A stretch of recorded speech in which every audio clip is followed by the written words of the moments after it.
अजून कुठचा देश आहे? आज फक्त भारत तरुण आहे.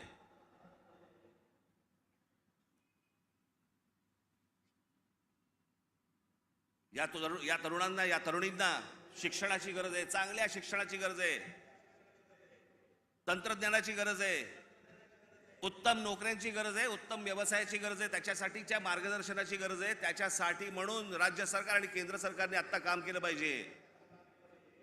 आम्ही तेच बोलतो. आता जवळपास 18 वर्षातली निघून गेली, उरले फक्त 10 वर्ष. 10 वर्षानंतर हा देश पुन्हा वयस्कर व्हायला लागणार. तरुणांची संख्या कमी होणं माझी नरेंद्र मोदी यांच्याकडनं आज अपेक्षा आहे की बाकी सगळं सोडा, या तरुणांकडे, या भारतातल्या तरुणांकडे पहिल्यांदा लक्ष द्या.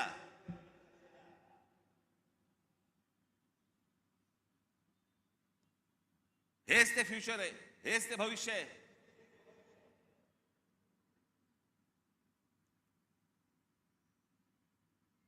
दुपारी बोलताना आमचा तोच विषय होता की बाबा हे हा काळ कधी होता. प्रत्येक देशाचा एक काळ येतो.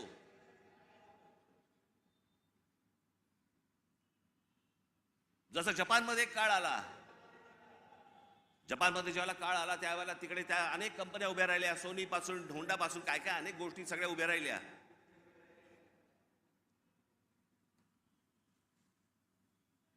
अनेक व्यवसाय उभे राहिले, अनेक व्यावसायिक उभे राहिले. ज्याला घुसळून काढणं म्हणतो ना आपण, तसं सगळं अख्खा घुसळून निघाला तो देश. आज बघा कुठच्या कुठे असा हा देश घुसळून निघाला पाहिजे. आणि तसं जर आज उद्या घडलं नाही तर सगळ्याच गोष्टींवरचा समाजाचा विश्वास उडून जाईल.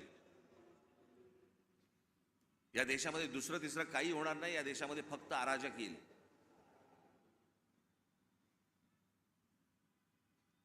जर नोकऱ्या उपलब्ध झाल्या नाहीत, जर व्यवसाय उपलब्ध झाले नाहीत, लोकसभेमध्ये सांगितलं गेलं की या देशामधले, लोकसभेमध्ये सांगितलं गेलं की या देशामध्ये जवळपास 6 लाख उद्योगपती, व्यापारी हे हा देश सोडून गेले. 6 लाखाचा अर्थ काय होतो?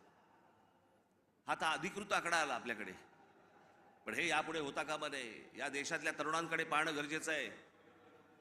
महाराष्ट्र ज्या प्रकारचा कर भरतो केंद्राला, त्याच्या मोबदल्यात महाराष्ट्राला मोठा वाटा हा महाराष्ट्राला आला पाहिजे. याच्यासाठी म्हणून आज नरेंद्र मोदींकडनं माझी अपेक्षा आहे.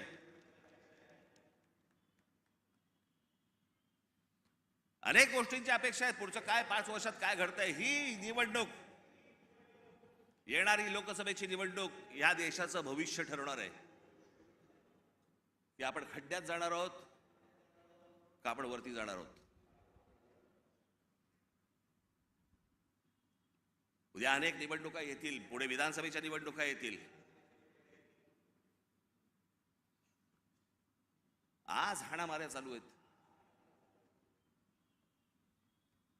पुढच्या विधानसभेच्या निवडणुकीत तर काय होईल? कोथळे बाहेर काढतील.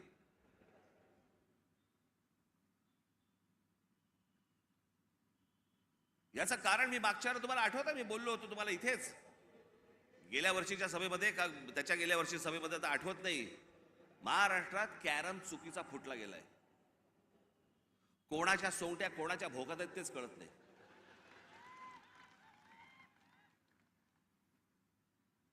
माणूस राजकारणातला आला की विचारावं लागतं कोणत्या पक्षात. मध्यंतरी मी आपल्या पुण्याला गेलो होतो नाट्य संमेलनाला. तिकडे 5 जण मला भेटायला आले, नगरसेवक होते राष्ट्रवादीचे. मला बोलले नमस्कार साहेब. म्हटलं नमस्कार, आम्ही राष्ट्रवादीचे नगरसेवक. म्हटलं कोणाचे? त्यातले 3 बोलले आम्ही दादाचे, 2 बोलले आम्ही शरद पवारांचे. अशी सगळी परिस्थिती या महाराष्ट्राची झालेली आहे. या महाराष्ट्रातनं पुढे जाताना आपल्याला मार्ग शोधायचा आहे, आपल्याला मार्ग काढायचा आहे. माझ्या महाराष्ट्र सैनिकांवरती विश्वास आहे. आपण योग्य मार्ग आपण या महाराष्ट्राला दाखवू, निश्चित दाखवू. पण माझी महाराष्ट्राकडनं देखील अपेक्षा आहे, माझी महाराष्ट्राला देखील अपेक्षा आहे, माझ्या महाराष्ट्रातल्या मतदारांना देखील अपेक्षा आहे, माझी अपेक्षा आहे त्यांच्याकडनं कृपा करून व्यभिचाराला राजमान्यता देऊ नका. ज्या प्रकारचं राजकारण या महाराष्ट्रामध्ये सुरू आहे, याला राजमान्यता जर समजा पुढे मिळत गेली, पुढचे दिवस भीषण आहेत.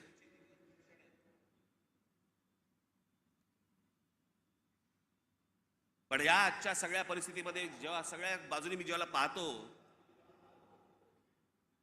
त्यावेळेला मला असं वाटतं की आज किमान पुढच्या 5 वर्षांसाठी देखील विषय आपल्याला पुढच्या 50-100 वर्षांचा करायचा असतो.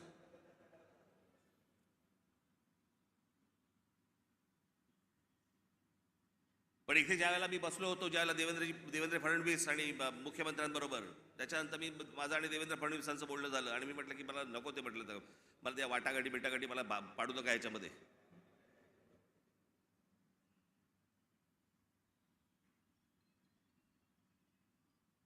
मी म्हटलं तुम्हाला मी आज सांगतो, म्हटलं त्या राज्यसभाही नको आणि ती विधान परिषदही नको.